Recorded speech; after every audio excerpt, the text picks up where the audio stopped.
डाळ अजून बट्ट्या तळायच्या राहिलेल्या आहेत डाळबट्ट्यांचा.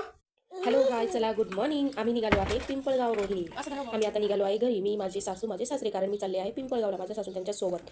आम्ही 2-3 दिवस तिथे राहणार आहे, मग जाणार आहे. आम्ही गेलो होतो बसने. आता आम्ही चाललो आहे CBSला रिक्षा करून. रिक्षात एवढी गर्दी होती ड्रायव्हरने 4-5 माणसं भरून घेतले होते. पण जाऊ द्या, बिचाऱ्याने आम्ही सांगितलं आम्हाला बस स्टॉपवर सोड, तर सोडलं. पण आम्ही आता पोहोचलो CBSच्या नवीन बस स्टॉपला. हे बघा नवीन AC बस स्टॉप. काही AC पैसे नाही, AC मध्ये बाहेर सगळं खुल्लंच आहे.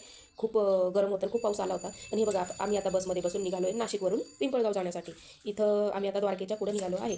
नंतर आम्ही काय चांदवडच्या देवी, चांदवडपूरला किल्ला आहे ना, जुना किल्ला तो. तर मग आम्ही डायरेक्ट घरी पोहोचल्यावरच व्हिडिओ घेतला. हे बघा हे आमचं आहे घर, हा आमचा आदू. आम्ही मग ओले झालो होतो ना, कपडे चेंज केले. हे मी लावलेलं मोगऱ्याचं झाड, कारण या मोगऱ्याच्या झाडाला 4-5 वर्ष झाले. खूप फुलं येतात, खूप पूर्ण आमचे देव झाकून जाते एवढे फुलं येतात. हे आमचं घर आहे, आमच्या आजी आहे, माझं लग्नाचं कपाट आहे, सोफा आहे. हे आम्ही इकडे नाही आणलेले, घरी ठेवलेले. ती माझ्या लग्नाची TV आहे.